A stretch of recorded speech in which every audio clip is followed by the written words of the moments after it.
ایک فلسفی مزاج آدمی کو روحانیت میں، تصوف میں دلچسپی پیدا ہو گئی۔ وہ ایک صوفی فقیر کے پاس گیا اور کہا، مجھے کچھ سکھائیے کہ جس کی بنیاد پر میں پیسفل زندگی گزار سکوں۔ صوفی فقیر نے اسے کہا کہ دیکھو، جو دوسرے کے دیے گئے علم کی بنیاد پر، ادھار علم کی بنیاد پر اپنی زندگی سکھی کرنا چاہتا ہے، پیسفل بنانا چاہتا ہے، وہ بھٹک گیا۔ میں تمہیں بھٹکانے کی وجہ نہیں بنوں گا۔ وہ شخص بہت دور سے آیا تھا اور بہت انٹلیکچوئل آدمی تھا۔ اس نے کہا، حضور بڑی دور سے آیا ہوں، کچھ تو عنایت کریں، کچھ تو فرمائیں۔ فقیر نے کہا، تو علم ڈھونڈنے آیا ہے، غلط جگہ آیا ہے۔ ہم علم دینے کا نہیں، چھیننے کا کام کرتے ہیں۔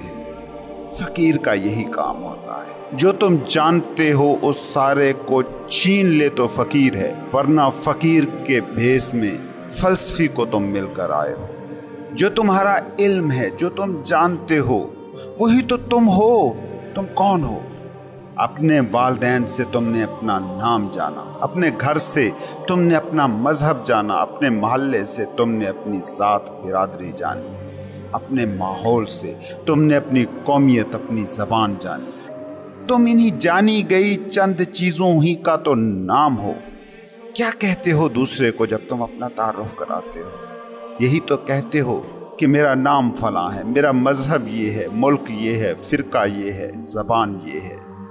کیا یہی تم ہو؟ کیا یہی تمہارا تعارف ہے؟ وہ کون ہے جس نے اپنا نام جانا تھا، جس نے اپنا مذہب جانا تھا، اپنی قومیت جانی تھی؟ وہ ہو تم۔ کیا تم اس کو جانتے ہو؟ تم فقیر کے پاس بھی جاتے ہو تو کیا کرتے ہو؟ کچھ معلومات جمع کرنے کی کوشش کرتے ہو۔ فقیر کہتا ہے کہ یہ تم ہو، یہ زندگی ہے، یہ خدا ہے، یہ کائنات کی حقیقت ہے۔ تم ان انفارمیشنز کو بھی اپنے اسی جانے کے ڈھیر میں جمع کر دیتے ہو جو تم نے باقی جانا ہوا تھا۔ کیا فرق پڑے گا تمہارے ہونے میں، سوائے اس کے کہ جو تم جانتے تھے اس میں کچھ ایڈ ہو گیا۔ مرشد سے کچھ پانا ہو تو اس کا ایک ہی طریقہ ہے کہ جو پہلے تم جانتے ہو اس کو بھول جاؤ۔ قدیم دور کے جاپان میں ایک کہانی بڑی مشہور تھی۔ کہتے ہیں کہ ایک فلسفی تھا جسے علوم کو جاننے میں بڑی دلچسپی تھی۔ وہ ریسرچر تھا، اس نے کئی موضوعات پر تحقیقی مقالے لکھ رکھے تھے۔ اس شخص کو مسٹیسزم میں دلچسپی پیدا ہوئی، تصوف کے بارے میں جاننے کا شوق ہوا، تو وہ اس کی بھی تحقیق میں لگ گیا۔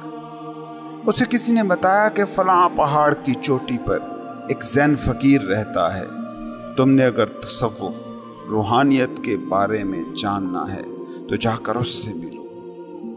وہ شخص بڑے دن چلنے کے بعد ہائیکنگ کرتا اس فقیر کی کٹیا تک جا پہنچا جو دور پہاڑی کی چوٹی پر تھی، اور زین فقیر کو اپنے آنے کی وجہ بتائی۔ یوں لگتا تھا کہ جیسے اسے بہت جلدی ہو، وہ روحانیت کے بارے میں سب کچھ جلدی جلدی جان لینا چاہتا تھا۔ اس لیے بیٹھتے ساتھ ہی اس نے سوالات کی بوچھاڑ کر دی۔ زین فقیر مسکرایا اور کہا، ذرا سستا لو، تھوڑی دیر آرام کر لو، پھر بات کرتے ہیں، میں تمہارے لیے چائے لاتا ہوں۔ زین فقیر اس کے لیے چائے لایا اور چائے کو کپ میں انڈیلنا شروع کیا۔ جب چائے کا کپ بھر گیا تب بھی وہ فقیر چائے انڈیلتا رہا۔ چائے گر کر میز پر بہنے لگی۔ تھوڑی دیر کے بعد فلسفی نے کہا، حضور بس کریں، چائے کا کپ بھر چکا ہے، اس میں اب مزید چائے نہیں سما سکتی۔ یہ سن کر زین فقیر نے اسے کہا، تم بھی ایسے ہی ہو، تم علم سے، معلومات سے بھرے ہوئے ہو، میں تمہیں کچھ بھی نیا نہیں سکھا سکتا۔ میں تمہیں روحانیت کے بارے میں کیا بتاؤں کہ تم میں جگہ ہی نہیں ہے۔ پہلے اس دماغ کے کپ کو خالی کرو تو بات آگے بڑھے۔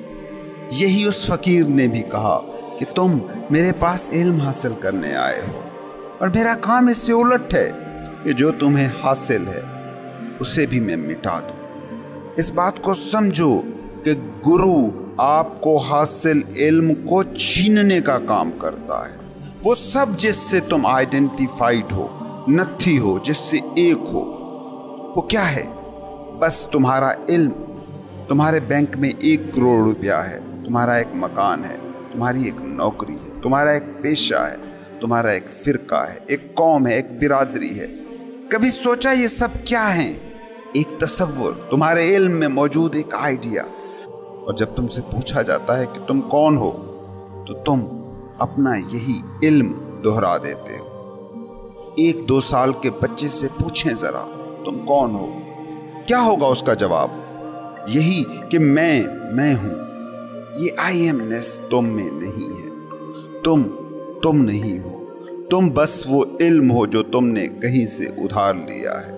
किसी से नाम का इल्म उधार मिला, कहीं से ओहदे का इल्म, किसी बैंक के कागजात से मुआशी स्टेटस का इल्म, इर्द गिर्द से अपनी समाजी हैसियत का इल्म। इसी जाने को तुम कहते हो कि ये मैं हूं, लेकिन असल तुम तो वो हो जिसने ये इल्म जमा किया था। समझो कि ये जानना, ये इल्म तुम्हारे दिमाग की मेमोरी में पड़ी एक चीज है। वो दिमाग किसका है? तुम्हारा। तो इसका मतलब क्या हुआ? इसका मतलब ये हुआ कि तुम और हो, तुम्हारा दिमाग और है। कभी तुम ये नहीं कहते कि मैं दिमाग हूं, हमेशा यही कहते हो कि ये मेरा दिमाग है। लेकिन तुम्हें हैरत नहीं होती कि वो दिमाग जिसे तुम मैं दिमाग नहीं कहते, उसके एक छोटे से हिस्से में मौजूद मेमोरी के चंद टुकड़े पड़े हैं। उस मेमोरी के भी एक थोड़े से हिस्से में चंद मालूमात पड़ी हैं जिन्हें तुम मैं कहते हो। यही डिल्यूजन है, यही शराब है। किसी सच्चे गुरु से अगर तुम मिलोगे तो वो तुम्हें कुछ नया इल्म नहीं देगा, नई मालूमात से तुम्हें एंटरटेन नहीं करेगा, बल्कि जो तुम जानते हो उसको भी छीन लेगा। क्योंकि जैसे ही वो तुमसे छिन जाता है जिसको तुम मैं समझते हो, तो तुम वही बच रहते हो जो तुम अपनी हकीकत में हो। एक बड़ी बेहतरीन मेडिटेशन है एनलाइटनमेंट के लिए, जो कई गुरु करवाते हैं। इस मेडिटेशन को करने का तरीका ये है कि किसी वक्त आंखें बंद करके किसी खामोश जगह पर बैठे और एक एक करके खुद से सवाल करें कि क्या ये मैं हूं? जैसे मिसाल के तौर पर, क्या मेरा मकान मैं हूं? आपका मकान आपको बहुत अजीज हो सकता है, सारी उम्र की नौकरी का फल हो सकता है, आपकी ख्वाहिश का सिंबल हो सकता है, आपकी काविश का नतीजा हो सकता है। लेकिन सवाल ये है कि क्या वो मकान आप हैं? जब आप खुद से ये सवाल करेंगे तो चाहे मकान आपको जितना भी अजीज रहा हो, खुद आपका दिमाग ही आपको बता देगा कि नहीं, तुम ये मकान नहीं हो। इसी तरह हर एक चीज के बारे में सवाल करते जाओ। क्या मेरी नौकरी मैं हूं? क्या मेरा बिजनेस मैं हूं? क्या मेरी फैमिली मैं हूं? क्या मेरा बेटा या बेटी मैं हूं? क्या मेरा हाथ मैं हूं? क्या मेरा पाँव मैं हूं? क्या मेरा सर मैं हूं? क्या मेरा जिस्म मैं हूं? क्या मेरे थॉट्स मैं हूं? क्या मेरे एहसासात मैं हूं? क्या मेरा नाम मैं हूं? क्या मेरा बैंक बैलेंस मैं हूं? ये बहुत मुश्किल सवाल है, क्योंकि तुम इन्हीं सारी चीज़ों से ही तो खुद को शनाख्त करते हो। ये सारी चीज़ें निकल गई तो तुम वो बच्ची नहीं रहोगे जिसे तुम कहते हो। लेकिन गुरु कहता है कि जिस दिन इन सारे सवालों के जवाब में तुम नहीं सुन दोगे, उस दिन जो बाकी बच रहेगा वही तुम होगे। और ये ना होने की कैफियत नहीं है, ये सब होने की हालत है। अगर इन सब को भी तुम छोड़कर रह जाते हो तो समझो जो रह गया है वो तुम्हारी असल हकीकत है। तो फकीर क्या करता है? वो तुमसे तुम्हारा सारा इल्म, तुम्हारा सारा जाना छीन लेता है, क्योंकि वही तुम्हारा इल्म ही असल में वो पर्दा है जो अना की धुंध तराशता है। उस धुंध के बाद जो बच रहे वो हो तुम। مرشد پہلے تو تمہیں تمہارے سارے علم سے چھڑاتا ہے، پھر ہی تم حقیقی علم کے رستے پر چل سکتے ہو۔ یہ بالکل ایسے ہی ہے کہ جیسے سلیٹ پر اگر پہلے سے ہی لکھا ہو، سلیٹ پر کوئی جگہ نہ ہو تو آپ اس پر نیا کچھ کیسے لکھ سکیں گے؟ نیا لکھنے کے لیے پرانی سلیٹ کو صاف کرنا ہوگا، اور یہی مرشد کا کام ہوتا ہے۔ تمہاری ہستی کی اس سلیٹ پر انہا نے اتنا گند پھیلا رکھا ہے کہ تم اپنے ہونے کی داستان اس پر لکھ ہی نہیں سکتے۔ کبھی تم نے نیچر کی اسکیم پر غور کیا؟ نیچر لا علم مخلوق تخلیق کرتی ہے۔ بچہ انجان پیدا ہوتا ہے، وہ کچھ بھی نہیں جانتا۔ سوسائٹی با علم مخلوق تخلیق کرتی ہے، اس لیے بڑے خود کو عالم جانکار سمجھتے ہیں۔ لیکن کیا یہ دلچسپ کہانی سا نہیں لگتا کہ وہ بچہ جسے آپ جاہل سمجھ کر سکھاتے ہو، وہ تو خوش ہے، وہ تو سکھی ہے، وہ تو انزائٹی سٹریس سے پاک ہے، مگر وہ جسے تم عالم کہتے ہو وہ یہ سارے ستم سہ رہا ہے۔ اور جو جاننے کا تم دعویٰ کر رہے ہو، ایمانداری سے پوچھنا، کیا تم واقعی جانتے ہو؟ کیا تم جانتے ہو تم کون ہو؟ کیا تم جانتے ہو خدا کو؟ کیا تم جانتے ہو روح کو؟ کیا تم جانتے ہو حقیقت کو؟ کیا تم جانتے ہو زندگی کو؟ لیکن کہے چلے جا رہے ہو کہ ہم خدا کو جانتے ہیں، اور نہ صرف کہے جا رہے ہو بلکہ اس کے لیے لڑنے مرنے پر تیار بیٹھے ہو۔ وہ ہے یا نہیں اس پر بحث مباحثے کر رہے ہو۔ جانتے ہو کیا روح کو، مگر صبح و شام اس کی بات کر رہے ہو۔ سمجھو یہ کورے لفظ ہیں، بے معنی لیبل ہیں، لفظ ہیں جو دہرائے جا رہے ہیں۔ کیا کبھی اپنے بدن میں روح نام کی کسی چیز کا آپ کو پتہ چلتا ہے؟ کبھی اس سے تعارف ہوا؟ کوئی تعارف نہیں ہے، کوئی تعلق نہیں ہے، بس ادھار کی باتیں، ادھار کا علم ہے جو لفظوں کی شکل میں تمہارے منہ سے نکل رہا ہے۔ گرو یہی کرتا ہے، وہ پہلے تو اس جانکاری کو مٹائے گا، کیونکہ جب یہ تمہارا سب جانا اپنا شور روکے گا تو پھر ہی تم اس فیلڈ میں، اس دائرے میں پہنچو گے جہاں سے کچھ واقعی حقیقی جانا جا سکتا ہے۔ گرو تمہیں وہاں کھڑا کر دیتا ہے جہاں تم ہو، نہ کہ جہاں تم ہونے کا بھرم ڈیلیوژن پال کے بیٹھے ہو۔ کیونکہ اس بات کو سمجھو، کوئی بھی سفر ہو، شروع ہمیشہ وہیں سے ہو سکتا ہے جہاں تم ہو۔ سفر وہاں سے شروع نہیں ہو سکتا جہاں تم سمجھتے ہو کہ تم ہو۔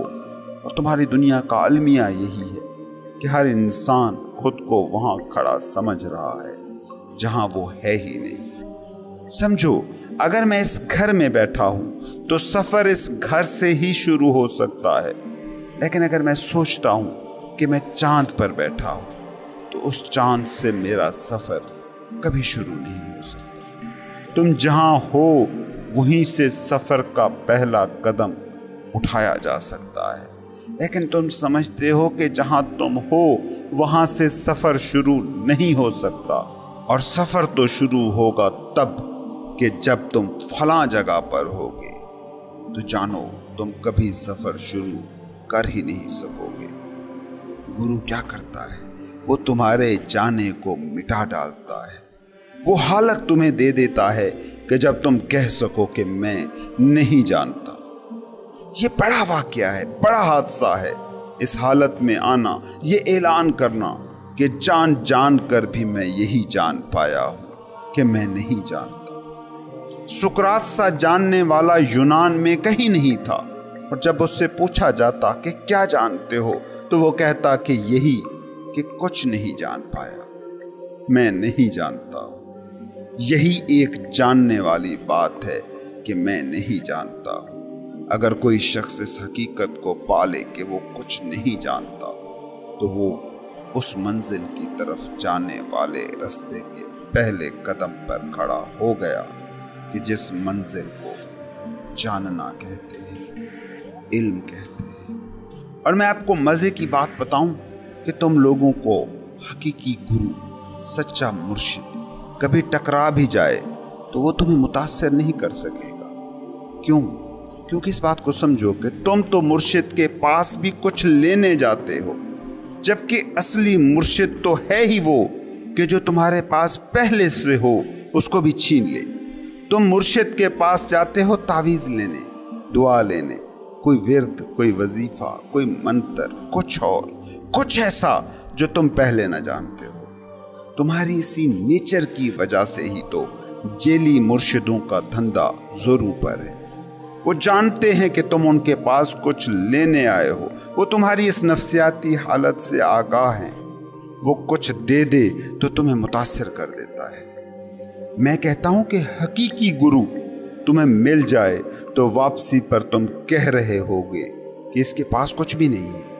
तुम तो मुर्शिद की महफिल में भी जा बैठो तो इसी इरादे से बैठते हो कि वहां से कुछ लफ्ज सुन लोगे और बाद में उन्हीं लफ्जों पर दूसरे लोगों से गपशप कर सकोगे, कुछ जानकारी ले आओगे और किसी और के सामने गुरु होने का मजा ले सकोगे। किसी के सामने फख्र से ऐसी बातें कर सकोगे कि दूसरों को बता सको कि तुम कुछ जानते हो। इसलिए याद रखना, असली गुरु तुम्हें बोरिंग लगेगा, तुम्हें मुतासिर शायद नहीं करेगा, क्योंकि वो तुम्हें सब जगहों से काटता है, तुम्हें तुम्हारे जाने से अलग करता है। वो कुछ देता नहीं बल्कि जो है वो सब कुछ छीन लेता है। इसलिए हकीकी मुर्शिद के पास जाने में बड़ी घबराहट होती है। और क्यों ना हो कि वो सबको गैर अहम कर देगा जिसे तुम आज तक अहम समझते आए हो। वो तुम्हें वहां खड़ा कर देगा जहां तुम हो।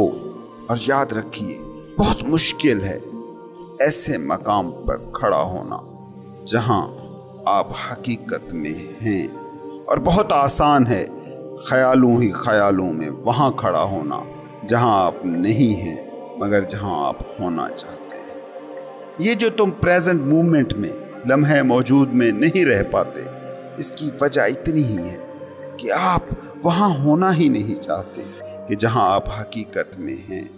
इसलिए क्या करते हो, कभी माजी में चले जाते हो और माजी के किसी दुख या सुख को याद करके वक्त गुजार देते हो, या मुस्तकबिल के मंसूबों में खुशी या परेशानी तलाशते रहते हो।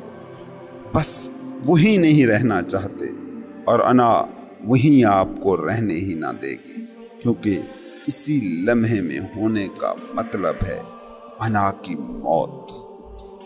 लम्हा मौजूद बड़ा जादुई लम्हा है, वो लम्हा के जिसमें आप, जिंदगी और खुदा सब एक पॉइंट पर होते हैं, एक मकाम पर, मगर इस मकाम पर हकीकी तुम ही बस हो सकते हो। ये जो झूठा मैं है, ईगो है, ये लम्हे मौजूद में एक पल नहीं रह सकती। इसका तो दम घुटता है इस जगह पर। इसलिए गौर करना, तुम कभी लम्हे मौजूद में नहीं होते, या माजी में होते हो या मुस्तकबिल में, चाहे एक भी लम्हा पीछे या आगे हो, लेकिन होते माजी में हो या मुस्तकबिल में, क्योंकि तुम जिंदगी को, खुदा को मिलना नहीं चाहते। और वजह इसकी यही है कि जिंदगी को, खुदा को मिल लिया तो फिर वो तुम नहीं रहोगे जिस तुम को तुम मानते आ रहे हो। और खुदा और जिंदगी मुख्तलिफ चीज़ें नहीं हैं, असल में ये भी एक ही चीज़ है। सूफी कहते हैं कि खुदा के सिवा कुछ मौजूद है ही नहीं, ला मौजूद इल्लल्लाह। मुर्शिद आपके साथ यही करता है, वो आपको वहाँ खड़ा कर देता है जहाँ आप हैं, और वहाँ नहीं रहने देता जहाँ आप सोचते हैं कि आप हैं। इल्म चाहिए तो बेइल्म हुए बिना कोई रास्ता नहीं। जानना चाहते हो तो जो जानते हो उसको भूले बिना कोई चारा नहीं। मंजिल चाहिए तो जहाँ हो वहीं से सफ़र शुरू किए बिना तुम कभी नहीं चल पाओगे। जहाँ तुम सोचते हो कि वहाँ पहुँच गया तो फिर सच ढूंढने निकलूंगा, खुदा ढूंढने जाऊंगा, तो याद रखो वो मकाम तुम्हारी जिंदगी में कभी नहीं आएगा। इसलिए सच्चा गुरु तुम्हें मुतासिर नहीं करता, क्योंकि कौन सब छोड़ने पर, सब भूलने पर तैयार होता है? कौन जाहिल होना चाहता है? सब आलिम कहलाना चाहते हैं, सब दावा करना चाहते हैं कि हाँ मैं जानता हूँ। तुम्हारे स्कूल, तुम्हारे कॉलेज, मदरसे, पंडित, मौलवी सब इल्म बांट रहे हैं, इल्म बांटने का दावा कर रहे हैं, लेकिन कभी ईमानदारी से पूछना खुद से, क्या इल्म वाकई बढ़ रहा है या जहालत बढ़ रही है? कभी खामोश लम्हों में बैठकर सोचिएगा कि कितना हम जानते हैं, कितना हम वाकई जानते हैं उस बारे में कि जो जानने के काबिल है। कितना हम खुद को जानते हैं, कितना हम खुदा को जानते हैं, कितना हम जिंदगी को जानते हैं। सोचना जरूर इस इल्म में, जिस इल्म को तुम इल्म कहते हो, इसमें कहीं कोई बड़ी और बुनियादी खराबी पैदा हो गई है। ये इल्म जहालत को तोड़ने वाला नहीं, जहालत को बढ़ाने वाला साबित हो रहा है। फकीर के पास जो लोग ये सोच कर जाते हैं कि उससे कुछ ऐसा मिल जाएगा कि जिससे सुख हो, जिससे सुकून मिल जाए, वो चूक जाते हैं। वो ये नहीं समझ रहे कि उनकी नज़र में वो फकीर अहम नहीं है, वो ज़रूरत अहम है, जिस ज़रूरत की तशफ़ी के लिए वो उसके पास गए हैं। कितने ही मुर्शिद हैं, कितने ही गुरु हैं, ये ना कहें कि थे और अब नहीं है, अब भी हैं, मगर अब लोग चूकने वाले ज़्यादा हैं, अनकॉन्शियस ज़्यादा हैं, बसारत से महरूम ज़्यादा हैं। जो अपने गुरु को अपना सब कुछ छीनने नहीं देता, जो गुरु के सामने अपना सारा नफ्सियाती ढांचा तोड़ नहीं देता, तो गुरु चाहे जितना भी कामिल हो वो उससे कुछ नहीं पा सकता। जो गुरु के पास पाने जाता है वो कुछ भी नहीं पाता। और मज़े की बात यह है कि जो गुरु के पास अपना सब कुछ हारने जाता है वो सब कुछ जीत जाता है, वो सब कुछ पा लेता है। याद रखना, पीर और मुरीद, मुर्शिद और सालिक के रिश्ते में मुरीद क्या पाएगा या क्या नहीं पाएगा, इसका इन्हिसार पीर, मुर्शिद, गुरु पर नहीं होता, बल्कि इसका इन्हिसार होता है मुरीद पर, सालिक पर। वो क्या खोने को तैयार है, ये तय करता है कि मुर्शिद से उसे क्या मिलेगा। क्या वो अना का झूठ त्यागने पर तैयार है? क्या वो जहन की तारीकियों में ढली उस दुनिया को तर्क करने पर तैयार है जिसने उसे अपना आप मान लिया है? क्योंकि गुरु जिस मीडियम से बात करता है वो मीडियम अनाई दिमाग की समझ में ही नहीं आता। आज भी आप किसी फकीर के पास गुजरें तो 99.99% चांस यही है कि तुम फकीर से चूक जाओगे। अगर फकीर का कोई इमेज आपके दिमाग में है तो याद रखें, आप फकीर को, गुरु को, मुर्शिद को नहीं ढूंढ रहे, अना के शराब का पीछा कर रहे हैं। कैसे दोगे फकीर को रूप कि जो कहता है हर रूप झूठ है? तुम जब गुरु के पास जाते हो तो जज करते रहते हो उसकी बातों को, उसके लिबास को, उसकी हरकतों को, उसके उठने बैठने को, उसके खाने पीने को, उसके चलने फिरने को। याद रखो, ऐसा शख्स कभी किसी फकीर तक नहीं पहुंच सकता, क्योंकि वो फकीर को ढूंढ ही नहीं रहा, वो फकीर के उस इमेज को ढूंढ रहा है जो उसके जहन में मौजूद है। इसलिए तो ढोंगी फकीरों का काम आसानी से चल जाता है, क्योंकि वो आपकी नफ्सियात को जानते हैं।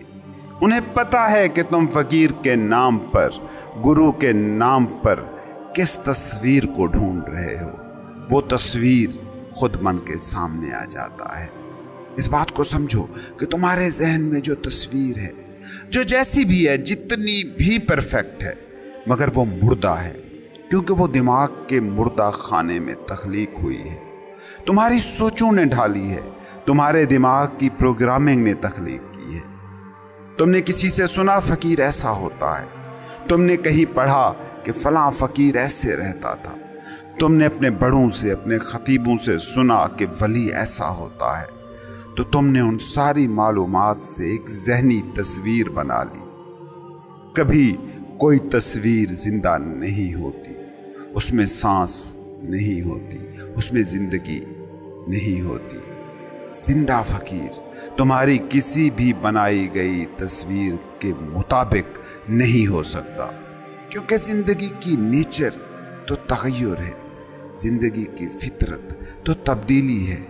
तस्वीरें नहीं बदलती, इंसान बदलता है, जिंदगी रूप भरती है।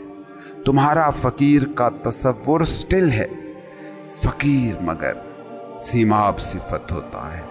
फकीर तो जिंदगी के ज़ेरो बम से मचलता दिल है, एक पल यूं एक पल वूं। तुम अपनी किसी भी तस्वीर के सांचे में किसी जिंदा फकीर को फिट नहीं कर सकोगे। बल्कि याद रखना कि फकीर के पास तुम जाओ तो वो जान लेगा कि तुम क्या ढूंढ रहे हो, और वो उससे उलट बिहेव करेगा, ताकि पहले तो तुम उस तस्वीर से, उस तसव्वुर से जान छुड़वाओ जो जहन के बंदी खाने में तुमने कैद कर रखी है। और जैसे ही तुम उस तस्वीर से जान छुड़ाते हो तो फिर तुम हकीकत की दुनिया में आते हो। फिर तुम अपनी तस्वीर अपने तसव्वुर से नहीं मिलते, फिर तुम वाकई मुर्शिद से मिलते हो, फकीर से मिलते हो। और मज़े की बात पता है क्या है? मज़े की बात यह है कि जैसे ही तुम उस तस्वीर, उस तसव्वुर से आज़ाद हो जाते हो जो तुम्हारे जहन में मौजूद है, तो इस कायनात का ज़र्रा ज़र्रा तुम्हारे लिए फ़कीर बन जाता है, क्योंकि इस कायनात का ज़र्रा ज़र्रा बस एक ही का ज़हूर है, ला मौजूद इल्लल्लाह। फिर एक दरख्त भी तुम्हें सिखा सकता है कि स्टिलनेस क्या है, फिर एक तितली भी तुम्हें बता सकती है कि जमाल क्या है, फिर एक फूल भी तुम्हें सिखा सकता है कि साइलेंस क्या है, फिर हवा का एक झोंका भी तुम्हें बता सकता है कि ज़िंदगी क्या है, फिर एक मुतरन्नम झरना भी तुम्हें कायनात का नगमे सरमदी सुना सकता है, फिर एक शांत नदी तुम्हें तुम्हारे अंदर पीस से मिला सकती है। कभी तुमने सोचा है कि मुर्शिद सालिक के साथ करता क्या है?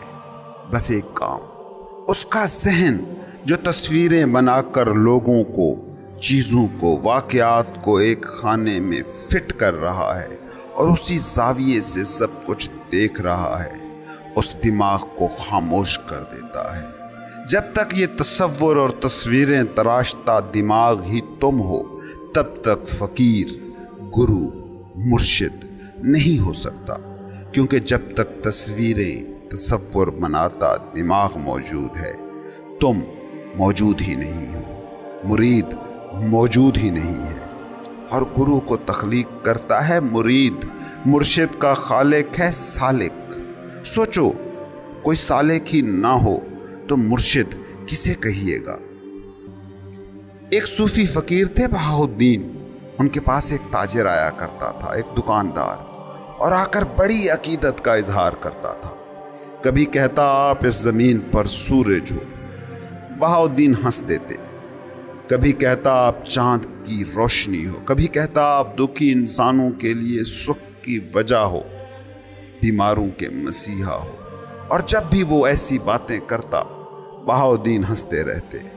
एक दिन बहाउद्दीन के ख़ास मुरीदों ने कहा, हजूर, क्या वजह है कि वो शख्स इतने प्यार से आपकी तारीफ़ें करता है, आपका इतना एहतराम करता है, आपके कदमों में बिछ जाता है, और आप अदब आदाब का ख्याल भी नहीं रखते और तंजिया सी हंसी हंस देते हैं। बहाउद्दीन बोले, वो शख्स मुझे मिलता ही नहीं है, वो मुझे जानता ही नहीं है, उसने बस लोगों से सुन सुन कर एक तस्वीर बना रखी है। वो आकर उसी तस्वीर को पूछ पूछ कर चला जाता है, उसने कभी मुझे देखा ही नहीं है। वो अपने ही जहन में तराशी तस्वीर को आता है और देख कर चला जाता है। इसलिए वो जब मुझे कहता है सूरज, तो मैं हंसता हूँ कि आंखें तो इसकी बंद हैं, मुझे ये सूरज कैसे कह रहा है। वो जब मुझे कहता है चांद, तो मुझे हंसी आती है, किसने कभी चांद तो देखा नहीं, बस कह जा रहा है। वो मेरी तारीफ़ करता है, मैं हंस देता हूँ कि वो किसकी तारीफ़ कर रहा है। وہ اپنے ہی ذہن کے اندر موجود بت کی تعریف کر رہا ہے اور میرا سہارا لے رہا ہے۔ مرید بولے حضور آپ کی بات ہمیں سمجھ نہیں آئی۔ بہاؤالدین بولے آؤ تمہیں سمجھاتا ہوں۔ وہ اپنے مریدوں کو ساتھ لیے اس شخص کی دکان پر گئے اور صرف وہ جبہ اور ٹوپی اتار دی جو وہ اپنے آستانے پر پہنے رہتے تھے۔ اس کی دکان سے سودا لیا اور واپس چلے آئے۔ وہی دکاندار جو انہیں کبھی سورج کہتا تھا، کبھی چاند کا خطاب دیتا تھا، کبھی دکھی دلوں کا مسیحا کہتا تھا، انہیں پہچان ہی نہ سکا۔ بہاؤالدین اپنے مریدوں سے بولے یہ شخص ایک تصویر کو پوچھتا ہے، وہ تصویر جس میں جبہ ہے، جس میں ٹوپی ہے، اس کا مجھ سے کوئی لینا دینا ہی نہیں ہے، کیونکہ اگر میں سورج ہوتا تو کیا فرق پڑتا ہے اس سے کہ میں نے کیا پہن رکھا ہے، سر پر ٹوپی ہے یا نہیں ہے۔ میں ہنستا تھا اس لیے کیونکہ یہ مجھے دیکھ ہی نہیں رہا ہوتا تھا، یہ بس میری ٹوپی اور جبے کو دیکھتا رہتا تھا، میں تو اس سے کہیں دور کھڑا ہنس رہا ہوتا تھا۔ وہ دکاندار جو خود کو میرا عاشق کہتا ہے، اس کے ساتھ میں 15 منٹ رہا، اس سے باتیں کی، اس سے سودا خریدا، وہ مجھے پہچان نہیں پایا، بلکہ الٹا مجھے کم عقل سمجھ کر اس نے سودا بھی پورا نہیں دیا۔ مریدوں نے کہا حضور ہو سکتا ہے اسے بھول ہو گئی ہو سکتا ہے وہ بہت مصروف ہو اور پہچان نہ پایا ہو۔ بہاؤالدین نے دوسرے دن پھر اسی کی دکان کا چکر لگایا، اسی حالت میں، بغیر جبہ و دستار کے۔ وہ اس دن بھی نہ پہچان سکا، اور اگلے دن ہی نہیں، پورے 1 سال 365 دن تک وہ اس کی دکان پر روزانہ بلا ناغہ جاتے رہے۔ مرید تھک گئے، وہی مرید ساتھ ہوتے مگر وہ کبھی نہ پہچان سکا، حتیٰ کہ مرید کہنے لگے حضور بس کریں، ہم نے جان لیا، ہم سمجھ گئے، وہ آپ کو نہیں جانتا۔ اور کتنی مزے کی بات ہے کہ اس پورے سال میں بھی وہ شخص ان کی محفل میں آتا جاتا رہا، اور اس کے ڈھنگ وہی رہے، وہی تعریفیں کرتا رہا، وہی تم سورج ہو، تم چاند ہو کہتا رہا۔ 1 سال جب گزر گیا تو بہاؤالدین نے کہا کہ مت کہا کریے، بند کر یہ فضول یاوہ گوئی۔ پورے 1 سال میں تمہارے دروازے پر آیا ہوں، تمہاری دکان سے سودا خریدا ہے۔ اگر میں سورج تھا کبھی تم نے میری حدت ہی محسوس نہیں کی، اگر میں چاند تھا تو ایک بھی کرن تو تمہیں نہیں چھو سکی، سورج تو دور تمہیں مجھ میں دیا تک دکھائی نہیں پڑا، تو سراسر جھوٹ بول رہا ہے۔ اس بات کو سمجھو کہ دیکھنا دکھائی دے رہی چیز کا مسئلہ نہیں، دیکھنے والی آنکھ کا ایکشن ہے۔ پیر دکھائی دینے والی چیز تب بنتا ہے جب دیکھنے والا موجود ہو، جب دیکھنے والے کی آنکھ کی صلاحیت موجود ہو، جب دیکھنے والا اپنے ذہن میں موجود کسی تصویر کو، کسی تصور کو نہیں، سامنے موجود حقیقت کو دیکھ رہا ہو۔ کبھی تم نے سوچا ہے تم جب چیزوں کو دیکھتے ہو تو چیزوں کو نہیں دیکھتے، بس اس تصویر کو، اس تصور کو دیکھتے ہو جو تمہارے ذہن میں ہوتا ہے۔ تمہارا ایک دوست ہے، جب بھی اسے دیکھتے ہو تو کہتے ہو یہ میرا دوست ہے۔ کبھی سوچا تم نے آج سے 10 سال پہلے وہ کیسا تھا، 20 سال پہلے کیسا تھا؟ دیکھتے ہو ماں باپ کے لیے بچے کبھی بڑے نہیں ہوتے، کیوں؟ کیونکہ وہ حقیقت کو نہیں دیکھ رہے ہوتے کہ بچہ بڑا ہو گیا ہے، جوان ہو گیا ہے، وہ اس تصویر کو دیکھ رہے ہوتے ہیں جو انہوں نے اپنے ذہن میں بنا رکھی ہوتی ہے۔ تم گرو کو کیسے پاؤ گے؟ چولے، چوغے، جبے، دستار، ٹوپی کو ہی پہچانو گے، کیونکہ تمہارے ذہن میں گرو کی یہی تصویر تو بنتی ہے۔